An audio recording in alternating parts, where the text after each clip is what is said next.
Last night I have an amazing letter from French Ministry of Culture that I'm receiving some kind of a medal. What is that medal? Ah, okay, whatever.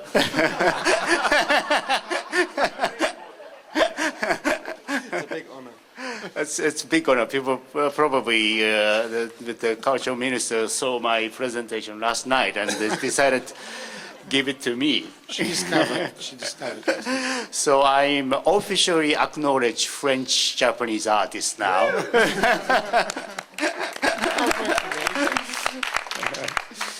So today we are kind of free talk with two famous professional photography expert.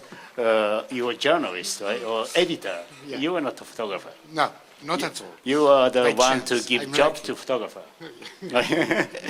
And then Simon, you are the curator of Tate Modern, right? Absolutely. Yes, and so you are the person to give a show to artists. Yes. Yeah, that's right. We usually avoid promising that in front of audiences, but we can say we'd love to do a show with you.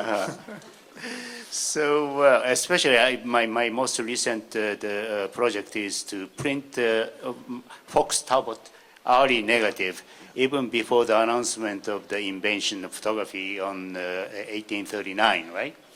Yeah. So I look at the history of photography. It's always French and British is fighting. We're the first, right?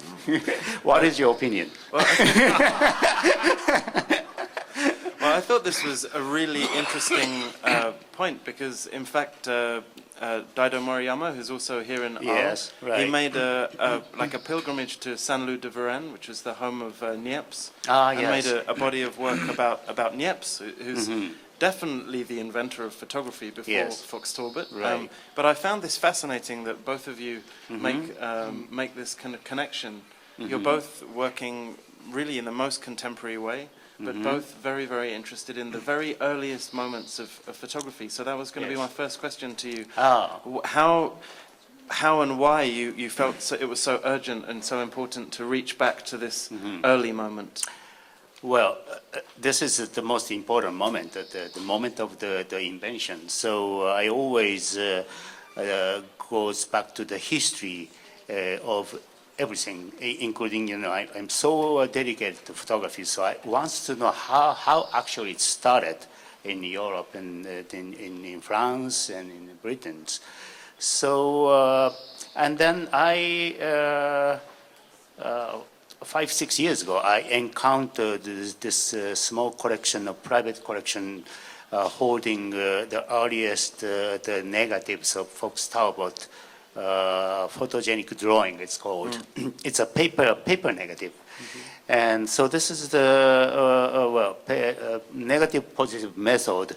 This is the first invention where the Daguerreos is invented, great daguerreotype. Yeah. But what I'm practicing is more like a negative positive process. So I pay respect to Fox Talbot as well. And so, but I researched many negative were made, but not the prints, positive prints exist. Maybe he made it, or he didn't make it, or he made it, but it's get lost in history. So naturally, I'm very well trained. What should it look like to be a very good negative? And most of the people, including photographers, don't understand how the negative should be made. I learned a lot from Ansel Adams' book called Negative, and this zone system. So I built up my self-system here. I have a switch. I can turn on switch. I can see everything in the negative. Right? Yes. So my life is very negative-minded. And then I saw some Talbot negative. It doesn't look attractive as a negative unless you're very well trained to see how to see the negative. And so I was very curious. Well, I really wanted to see this positive. I can make a beautiful prints out of these tiny negatives. So. And how did you, because your work is quite a bit larger than than the work that Fox Talbot was making. So how did you decide on the question of the scale of the Scale work? of it. Well, the early Talbot, the photogenic drawing is probably, the largest is this big. Right. The small one is tiny, this big. Yeah. So, and then I cannot put this negative into my enlarger because it's very light sensitive. And it's either getting darker and darker, or it's getting lighter or lighter. Nobody knows what kind of chemical he used to, especially it's not fixed yet. Right. He didn't have a proper method to fix, except salt fix is not permanently fixed. So if I leave it, then all the negative will be within 100 years, it will be completely disappear. So I'm kind of rushed to do it. So I copied the negative with my 8x10 the camera, and only one flashlight, and then that's it. So I was able to make a large size 8x10 copy negative. I have to copy it and then make a reversal negative because I'm photographing a negative, it shows up positive. So this positive has to be reversed to the negative again. So I sandwiched the negative to another film to make a copy negative. And do you think that this is an interesting question between, as you said, between England and France? Right. But do you think that the salt print, the early salt print, has a particular aesthetic, a particular look that's interesting to you? Yes, when the Talbot established the system called the caro-type, that was about the 1840s, right? 42, 3, 4. And then as the system became kind of stabilized, and then it's started taking many pictures. But even before that time, he tried to make a photogenic drawing. It's called, he is very famous for the collector of species of plants. Yeah. So he placed, this is like the leaves, and he just placed it on the sensitized the paper. You just leave it outside under the sunlight for a day, and then remove this, and then it makes the beautiful patterns of the shapes of the plants. That's how it started, to make an impression onto the paper.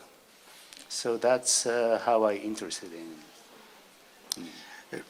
We saw yesterday night for example, your 1 million Buddhas. 1 million Buddhas, yeah. Are you getting enlightened?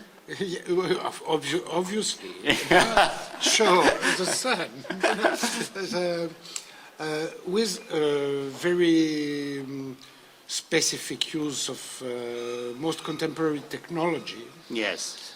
How do you link, two points, how do you link that technology with what was at the beginning of the invention of photography? Right. And do you think digital is a kind of new revolution in the manner of representing the world? How do you link both? What to me, this Talbot Daguerre type photography, it's ended after 180 years of inventions, and then the digital photography introduced. But to me, it's totally two different medium. It's called photography, but it's totally different. I think digital photography kicked out the traditional photography. So it's almost the history of the traditional photography ended a few years ago, and I am the last traditional photographer. There might be a few others in the audience. So, well, I don't mind to be a last one. I'm a dinosaur of photography. Because the one point is the credibility of the photography. This is very important for me. The digital photography is more like similar to painting, and not like a photography. Because the painter can have an imagination what he wants to paint. So this is the image of the world that the painter create his own art. The digital photography works the same way. You can have an imagination, you can digitalize the images, and you can manipulate anything, you can erase anything, you can add anything what you want to add. So this is more like the painting history as part of this is digital. But what amazes me at the point of the invention of photography in 1839, that the many painters so shocked that the machine can do better job than the painter. And then that was like against the human spirits, the machine can do better than human. That's unacceptable for most of the artists. So many the portrait painter in Paris either quit the job or change their profession to photographer. So and then also the Paris Commune, the first time that the police used photography as evidence. Yeah. So all the Paris Commune leftists, maybe your ancestor, Probably.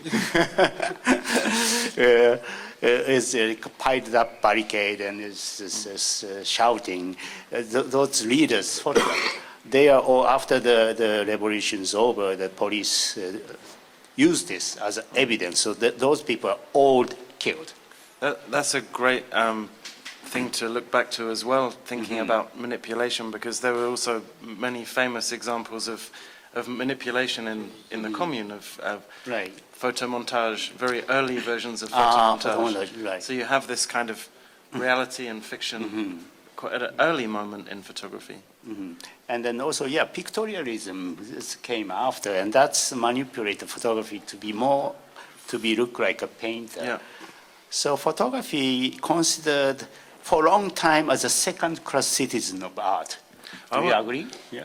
Well, I wanted to ask you something specific about that, which is to do with, you're talking about photography and art, but at the time when Fox Talbot was working and after, it was often more associated with science. Yes. And you have made amazing works, the lightning fields, using electricity. Yes. And which I think is a very interesting way of reminding us about photography's relationship with science. Yeah. And I wondered if you could say a bit about that series and how it came about. The photography is the part of the science, and I think artists and scientists are sharing the same roots. I think in the Renaissance time, many artists works as a scientist, and also the religious the practice to paint to decorate the church is the major paid job for the artists and scientists.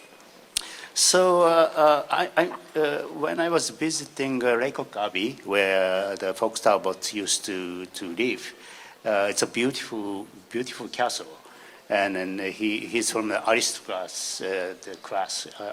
aristocratic class. So he was a scientist, and he was an archaeologist, the biologist. He practiced many things. His curiosity is amazing. And then photography is only one of his curiosity. Yeah. And then he was associated with Michael Faraday, of that time the first class scientist, to study the static electricity. And when I visited the Laycock Abbey, I thought I can find many the scientific objects, including photography mostly. But photography was a very small section, and many electronic, the scientific devices. The notebook mentions about his other sides. You should write about it. So I realized that, he was really deep into the electricity, the study. And what's happened is after the invention announced in Paris in 1839 by Daguerre, he was panicked, but this is what he was doing too, in a slightly different method. And especially the Talbot mother just pushed him, wow, this is your invention, you shouldn't let the French take this credit. only week after the announcement in Paris at the Royal Academy in London, the Michael Faraday organized his private show to show what this is a counterpart of the invention. Right. And then the difference afterwards, the French government bought out the technique from the Daguerre, right? And then the government just opened it free of use for everybody. And then the Daguerre get a huge amount of money. But in the British government didn't pay any attention to Talbot. This is very French and Sounds British. about right. So then what happened that Talbot gets so busy with so many people start copying his technique. So he has to say, this is my patent. And then he get involved with many lawyers get sued. Yeah. He sued so many people. His life changed. He gets so busy with this nonsense business. And then he quit this electricity study. So that's what I found. So I thought, well, maybe he was busy, so maybe I should take over from this state of his study. Then, so I just started from his So is it almost as if Fox Talbot could have done the same thing, uniting he would have electricity done and the photography? same thing. The sensitized papers available, and you have knowledge of static electricity. So why not just to connect it? So what I suppose I'm doing what he would have done at that time. So my spirit is transferred. Talbot's spirits transferred to me after 180 years. Yes, I feel it. And the other thing that's really interesting about those works is that there is that sense of the complete chance, the complete activity of... chance operation. Yeah, rather than, as you were saying, about digital processes where everything can be controlled. Yes. So is that something that appeals to you, the idea that electricity is live, it's not something that you can control? Electricity is somehow,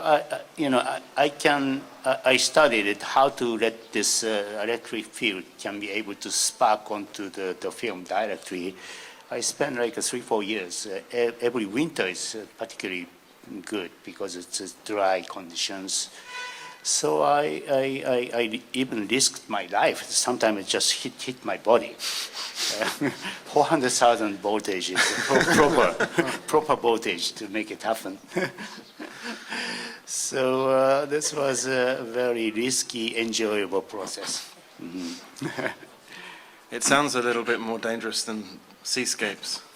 Seascape, I'm walking on the edge of the cliff, so the wind blows, so they both risky. So science and artists, so it should be a very risky profession, I think. Yes, but the digital has less risk, I think. Yeah, for sure. In a small room, and you can face in the computer. Yes, that's something that. Well, this is, of course, the future of the digital photography, but I'm really enjoying my traditional old-fashioned style, and very few people exercise it. And then the black and white prints-wise, digital prints, is good enough, but compared to my black and white, mine is better. To go back to your seascape, it's quite naive question. I was yesterday to the exhibition for the second time, and when I came out, someone I know asked me, but what does that mean to put them vertical? Vertical. Well, this is my night seascape under the moonlight. I've been shooting for a long time from 80s. But I intentionally keep hiding it for the show because people may think I'm a romantist, like a German romantist, and that I intentionally wanted to avoid. So I wanted to be more like a minimal artist. But at the age of 65 now, I don't care. I can be a romanticist again. So I decided to make it 90 degrees flipped. Then the amazing thing is the totally different point of view. Even I was shooting from the edge of the cliff, but as soon as I flip it, then my vision is all of a sudden just leaving the ground, and then somewhere up in the universe, somewhere up in the space. It's like, so I feel like I become an astronaut's visions. So I titled it Revolution because it's not a political revolution. It's Earth is spinning, revolving, and the moon is also revolving around the Earth. And then Earth and moon is also revolving around the sun. So you can see this kind of visions like Isaac Newton's the vision in his imagination. So clearly this is more like a NASA photo. So clearly showing that the photography is a part of the science, and then to make people think in a very different way, in different vision to give it. They also have a very interesting relationship to time, because you see the movement of the moon over the span of the exposure. Right. So you can really understand more, perhaps, about your process in general from seeing this, because it's not clear from one of the seascapes before what the length of the exposure is. Yes. Is this something you wanted to show? You wanted to show this question of time? Question of time, yes. This is the photography works as a time machine to me. So this is the machine that I can write and then travel back to the history. And that's why I wanted to photograph the seascape, that if someone in ancient time can be seeing the same vision that we can share as a modern person. This is something I found really fascinating. I was reading something that you had written about time and this connection with the prehistoric. Right. And you described photography being a bit like a fossil, like a recording device. Recording the fossil.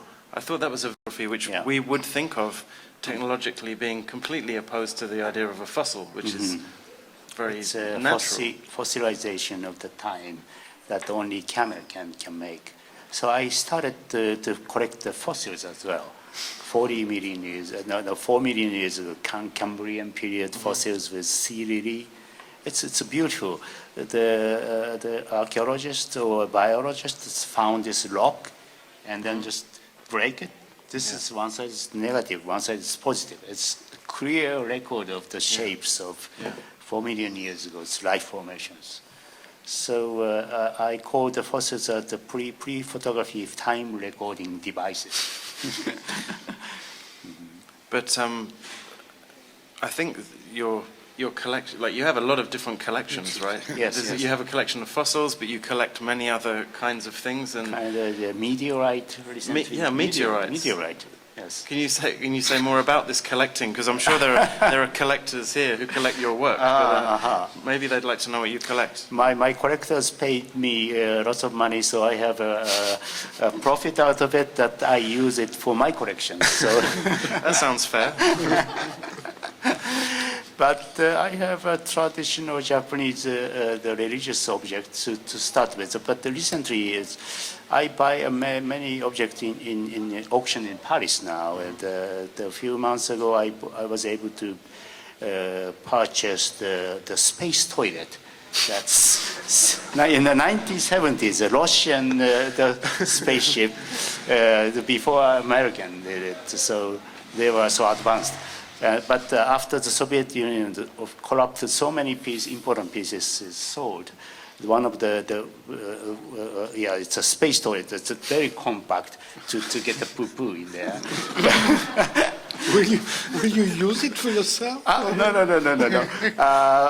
I'm going to see it tomorrow, actually. But because of the Duchamp named this the fountain as the toilet, so I named it the space fountain to be shown as the memory to the Marcel Duchamp. This is as a part of my collection. Amazing. That was something we were not expecting. So will you photograph the space fountain? I'm going to the photograph space fountain. And another interesting object is you may remember Tereshkova, first women astronauts of Russians. And then there's the parachute fragment that she came back with a parachute. So this parachute fragment was sold. So I bought this first women astronaut safely returned to the Earth parachute fragment. It's very poetic for me. Yeah, it's incredible, this sense of traces and which objects kind of bear memory or keep memory. Yes. Is that something in your photography that you think about a lot? About the idea of memory? Idea of memory, and I also start collecting 19th century photography. Besides Talbot, I have a beautiful portrait of Karl Marx, maybe your favorite, and Russians are second. So many famous people. Trotsky portrait. It's all signed by the person who portrayed it. Right. That was very popular in the late 19th century to send your portrait picture, like name card size, to your friends with message. Like a carte de visite. Yeah. So I get very interested in. So really, you have a collection that spans photography, but many other kinds of objects. Yes. Yeah. Yes. Just a cabinet of curiosity. That's a really nice idea. If we think of Fox Talbot's house, as you describe it to us, being full of these different kinds of scientific objects, artistic objects, Yes. and so your studio or your house will become a kind of mirror of this. Yes, so many weird objects around, and I keep shooting my collection as well. So probably that's my next show. It's Right. My curiosity photographed. Yeah. And would you say a little bit more about working in color? Like this is the first. We're in Arles in black and white. Very appropriate that you should show color work. To show color works, yes. So as I shown last night, the Polaroid color. Since it's the last chance to work in the Polaroid color, I thought about it. Non-figurative, very abstract color face, and I was able to separate the 7 rainbow colors. But I don't want to follow like a 7 rainbow-like colors. But I can really get into the color in between colors. It's called 7 colors, but actually there's 100,000 of different colors in between colors without name. Yeah. So as you saw it yesterday, it's just changed from one color to the other. And I was really amazed the first time to see it for me in a screen projected on the big colors. So that was, but in this case, I was working in 2 weeks before in New York to make it as beautiful as possible. This is all thanks to the digital technology. Usually there's the band of between since it's a so smooth continuation, which I'm able to see it by eye. But and then also the Polaroid film can be able to photograph it, but to make it projection, it's very difficult because of the reading of the capacity of the information of such the subtle color changes. I need a huge amount of information from computer, and I have to work in a huge computer to just correct the smoothness. And how do you consider those Polaroids? Of course, they have a special relationship to time and to the Yes. process, which is interesting. But in the exhibition, in the color exhibition, we have two kind of objects. Yes. One are the original Polaroids, and then the Hermes scarf, yes. reproductions on silk, very, very complicated to do. Do you consider the Polaroids as art pieces or not? Because your black As and long white as I prints- shoot it, it's art. No, but it's interesting about the status of the object. Obviously, your But the large black Polaroid and white- is, I think it's amazingly stable. I think compared to the Type C prints, I think it's even more stable. Yeah, it is. Well, even the black and white silver prints is stable, but it will changing within 100 years, 1,000 years. You know, nobody knows that what it would be look after 1,000 years. Probably 15, 1600. Those churches are already probably 1,500, 1,600 years old. So I like this patination of the time. So many people worries about the photography will be fade. But painting also fade. Painting get cracked, and It's life. then get patinated.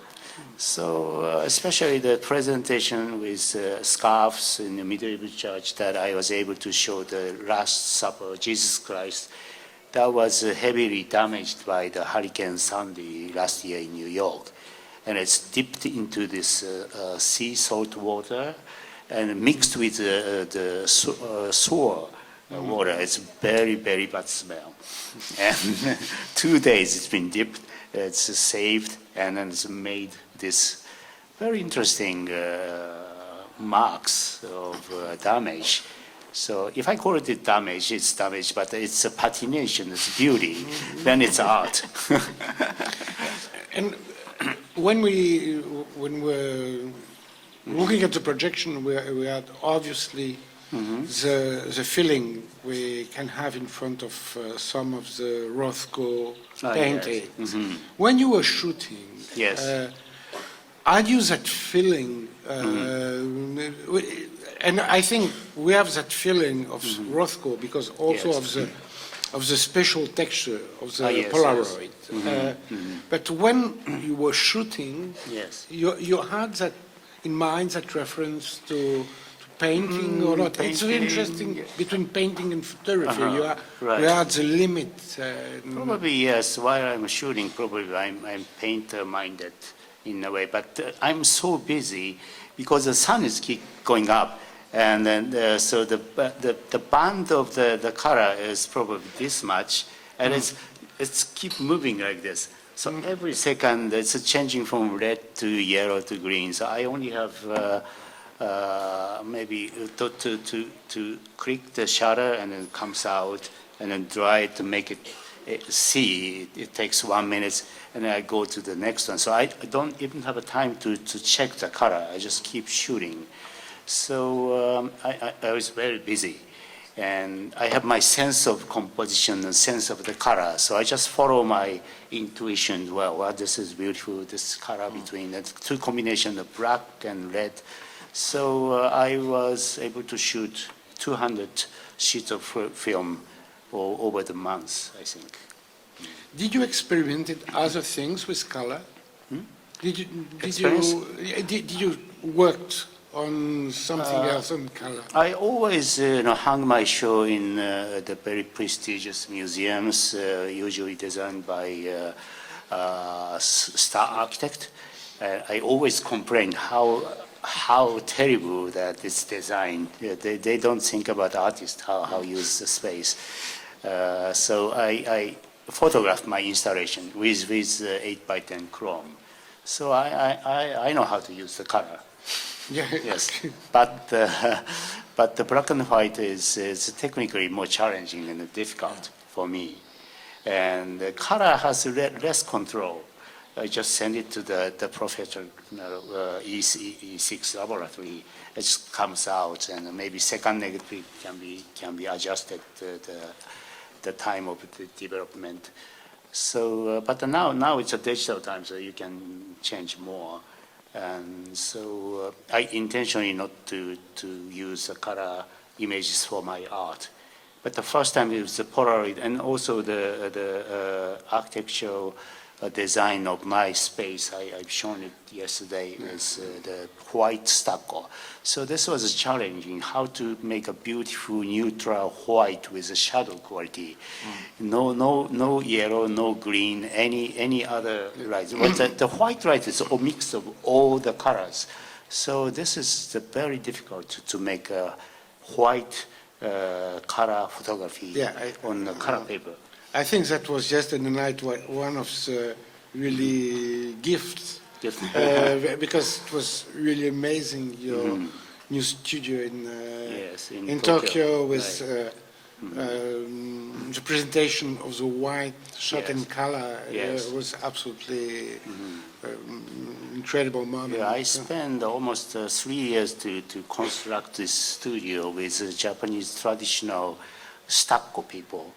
And it's costed probably five times more than a regular construction cost.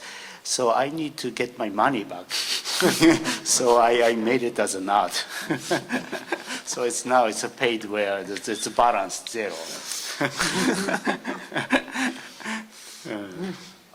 I just wanted to ask you about, so in many of the things you're talking about, your Fox Talbot and also some of these relics that you're collecting, and also the Polaroid, which you say is ending. You're dealing with things which are outdated or outmoded or finished in some way.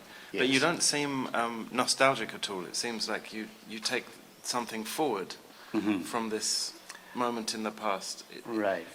You don't seem as if you're nostalgic about Polaroid. You see it as an opportunity to experiment with color. If this is a last chance, it makes me feel, well, I should do something. So it's kind of endangered species that I have to save it, but the last chance that I have some idea to do something new, to give this last chance opportunity. So the black and white silver gelatin print might be the same. In any minutes, maybe I use a Fujifilm for the black and white. They may stop any minutes. Right. Or I use Ilford paper that they stopped making a numbered paper. You remember there used to be a numbered paper, contrast. And then I made a deal with them that they make my number 2 and number 3 paper on a large size. And as long as I keep ordering them, it's many thousand sheets every year. So they don't sell it to the public, but they only make it for me. So when I stop ordering it, it'll stop being made. Yeah, 20 minutes. And the works you have in the Espace Van Gogh here, which are very, very large black and white prints. They're all still printed on the same Ilford paper. Same Ilford paper. But the large size is multi-graded paper only available. So I used the huge enlarger 8x10, projected on the wall. And you have changed the size that you print the seascapes in general. And when you had there was a show in London with your work with Mark Rothko together. Yes. And so you saw the sort of size of the scale of the seascapes, but originally you printed them at a particular ratio to the Yes, it's plate. an 8x10 ratio with 20x24 inch size. So when did you decide to make that change from the ratio of 4 to a bigger ratio? When I moved my studio from uptown New York, a small apartment darkroom to Chelsea, I was able to make it big. Because by some reason, as being treated as a contemporary art, it should be big. Yeah. Right? It's the same thing to me, but when it's printed big, it's all of a sudden it's serious art. In a way you couldn't imagine the smaller seascapes with Mark Rothko, but with the bigger seascapes, they seem to occupy a presence in the space. It's probably the gallery and the museum responsibility that be shown as a big size. That's my fault all of a sudden. Yes. But to me, it's an effort of making a 20x24 prints and then large size prints. It's not much difference. Right. Yes. Why, I don't know, market react to that. No, I mean, you can see, especially with the installation with Rothko, you could really see Yeah, this Roscoe connection, case, the size is the power. yeah. And then my case, 8x10 negative has so much information in there. So when it's drawn like a big size, I don't lose quality. Or sometimes I see something which I never able to see it, especially the theater series. Yeah. All the details of the detail of the theater shows up. But 20 by 24, I cannot see it. So Right. sometimes I amaze myself.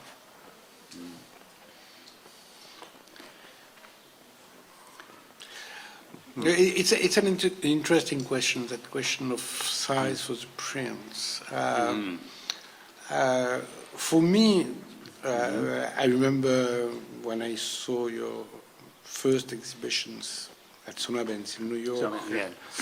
The prints were much smaller, Yes. but the feeling I had was immediately strong. I think that most of the time, the size, and with photography, it's not with photography, and Yes. it's not the same thing for painting. I think that the size, and it's the same question in printed matter or on the wall, is, except for some special works, a question of kind of use and what context. In my small apartment, I cannot have your large Right, prints, but I would love to live with one of your theaters. Right. And I think the effect would be as strong and subtle, Right. and because I can be close. So it's That's the advantage of printing small. It's such a condensed the information into the very fine detail, which you don't even see it, but you feel it. So maybe 15 years ago, I was asked to do a Parquet edition. This is an art magazine. Yeah. I made a miniature Yes, I have it, seascapes. yeah. From 8x10 negative to printed to this Too big. small, yeah. So this is very difficult. You shrink it instead of enlarging it. So I have to make a special lens setup to make it small. So that was the most the energy and time consuming prints, but it's sold very inexpensive. And I made a beautiful box, and so it's just contrary. The cheapest one is the most expensive for me to spend my time. Yes. But don't you think it's also interesting to ask to a kind of effort to the viewer? Yes. When the print, you ask to of the exhibition if he wants to see, Yes. to concentrate his attention.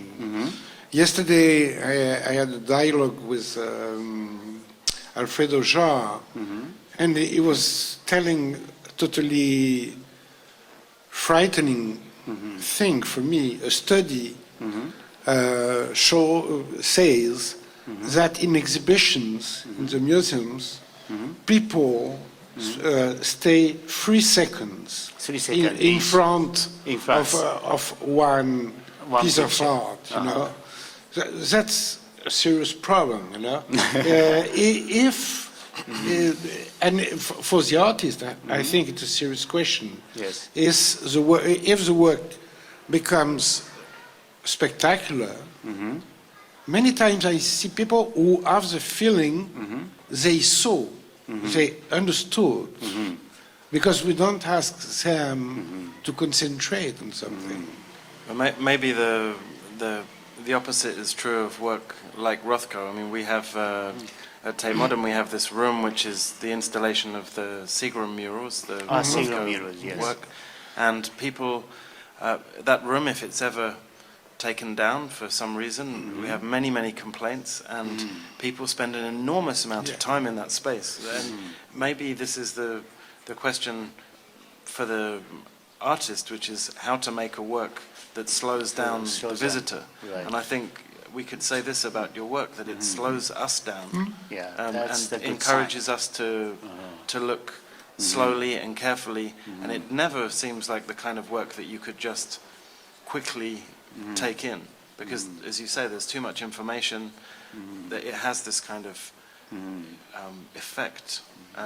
I think that's really the question. And No, I think it's a real question. I think it's not the same question or the same answers with photography and paintings. That's maybe one of the specificities of photography. The small fox starboards require Time. attention. There's a very special relationship with time, which is probably closer to the one we need with drawings than with painting. And obviously, the Rothko Chapel in Houston, it's big, and you stop and you stay, and you can stay days. But maybe it's not the same thing with photography. well, I think and this is an interesting question to pose in Arles, because there's so many exhibitions to see, which is that clearly there are some kinds of photographic language that address the viewer in a different way, and that try to remind us at a moment where everybody has a camera and everybody takes many, many pictures, and you could see Eric Kessel's 24 hours of this installation, which is here. Every picture from, what's it called? I've just forgotten the name of it. Flickr. Every picture from, thank you, merci. Every picture from Flickr in 24 hours. This is this kind of sense of enormous acceleration of image production and consumption, whereas on the other hand, there are people such as yourself who are making work which is militantly slow, right? Yeah. I went to see the Rauti exhibition. I spent 3 seconds each. Otherwise, so many hundreds of small pictures, and I cannot stop every single images. But in my case, my seascape picture in my apartment in New York, small apartment, every room I have a seascape picture. This is my testing site. I wake up in the morning and see it and confirm it's still good. So some art, I hung it, and then after 1 month, I get tired of it. I want to change it. But my seascapes, if I get tired of my own art, that's the power, that's the limited power of my art. But seascapes-wise, I keep looking at it. Every day, it's look different in a way. It's a reflection of my states of mind. So many collectors confessed me that they never get tired of my seascapes. Other art, they change, but most of the case, my seascapes stays in their bedroom. And then Andy Warhol, those other paintings stays in the living room, but they keep changing. So I collect the antiques from like medieval ages, sometimes like 8th century or some prehistoric. Those I learn something that the power of the history. I never get tired of looking at the fossils, for example. So I think I'm borrowing the power of my collection, what should be survived through the history. And I want to be able to gain the same power on my art as well. So I usually don't look at the contemporary artist shows to compare. Yeah. My target is more like a historical artifact, not my contemporary artist. I'm not sure, is it possible to ask questions from the audience? I think, because I'm sure there are many questions just about the space fountain, but there might be other questions from the audience. It might be good to open. If anybody has a question, then there's a microphone on the way. Is that okay? Yeah. Okay. Please. Oh, I was one of the very lucky people who bought a seascape on the opening weekend in the Sonnabend Gallery, which is now 20 years ago almost. 20 years ago, And yes. every day I look at your seascape and my heart soars, so thank you. Okay. But I have a criticism. Yes, criticism. When I bought your seascape, Yes. the gallery said to me, Mr. Hiroshi Sugimoto, he's a master printer. He has discovered that if he enlarges his plate exactly 4 times, he gets maximum definition and minimum grain. So this for me seemed to be the perfect balance between medium, subject matter and scale. Fast forward. One year I'm in London, I go into the Saatchi Gallery, and I see these huge seascapes. And I no longer look at them. With my seascape, it encourages close inspection. I have to look hard, and I'm drawn into the majesty and the sublime quality of this print. With your big pictures, which I think were made because the museums, the collectors, they wanted it big and they wanted it to look like art. The big seascapes, for me, completely fail. Because they are pictorial, they no longer have that beautiful definition, and they are photography trying to wear the clothing that's considered to be appropriate for a museum. Now, that's a little unfair, but I only say it because I love your work so much. What do you think? The comment. It seems like the museum's going to get the blame for this again, for having enormous spaces.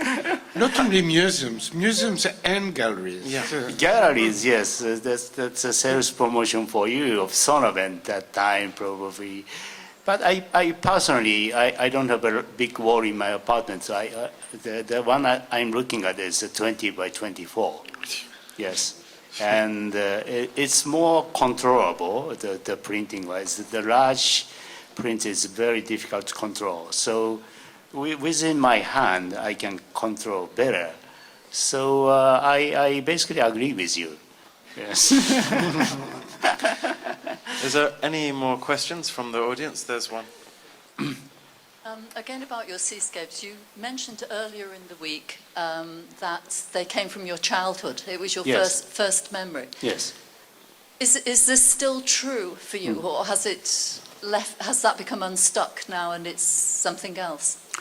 No, this memory stays very strong in my mind.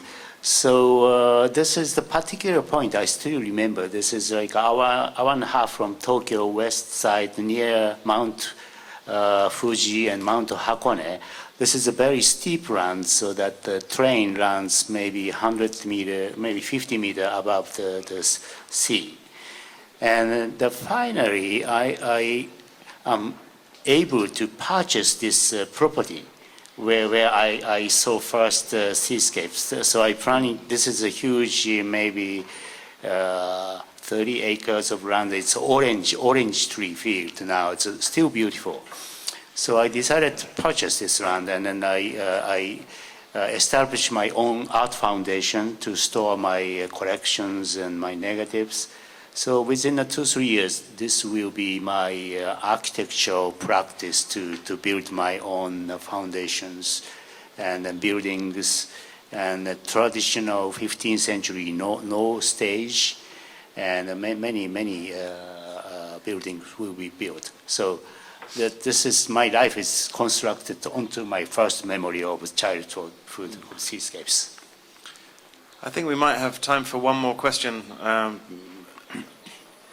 Here's one. We saw your accelerated Buddha last night, and I was with a woman friend who said to me that this was orgasmic in a way. And I was just wondering if you had any comments like that or your input, but it was it started slow and it built up and well, that was my first night to be seeing it after it's finished production in a large scale. So I didn't get that orgasm, but but it's kind of spiritual orgasm, maybe. That's called enlightenment, maybe. Or at least if you feel like that probably that's successful. And it seems like a kind of North Korean military marching in the middle. But the idea of seeing millions of Buddha within 5 minutes, that's the first concept that I wanted to make it. So maybe we should finish with Buddha and thank Mr. Sugimoto. Okay, thank you very much.